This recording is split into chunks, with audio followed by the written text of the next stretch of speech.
Allow yourself to be transported into the forest. Take a deep breath of air filled with oxygen. Remember, this life-giving element is made by trees.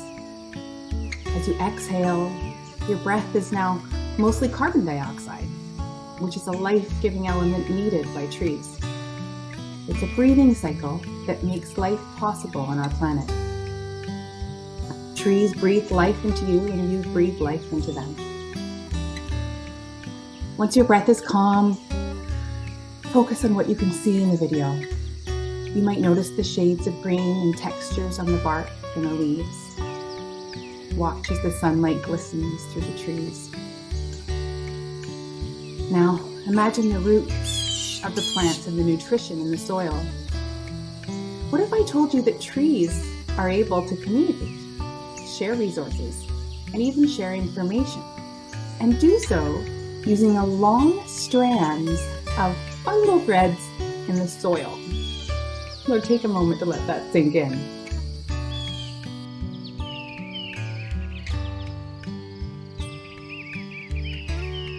And many trees will grow tall and strong, but to become a mother tree, first they must rely on the systems and inherent wisdom in the community to weather storms and build up immunity to pests.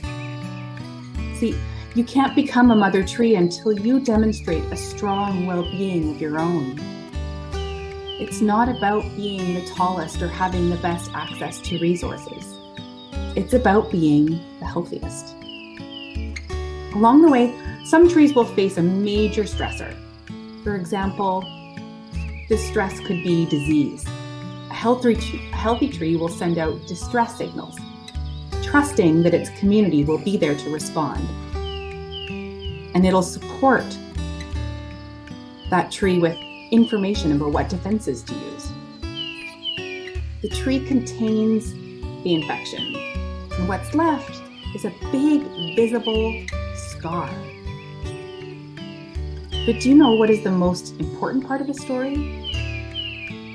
The scar is called a burl, and burls are the most valuable part of a tree. The patterns in the grains of wood are beautiful and interesting, and there's inherent value in that. So I love this analogy because in the field of human behavioral science, we know that well-being is about building resilience and relying on systems and community to provide support.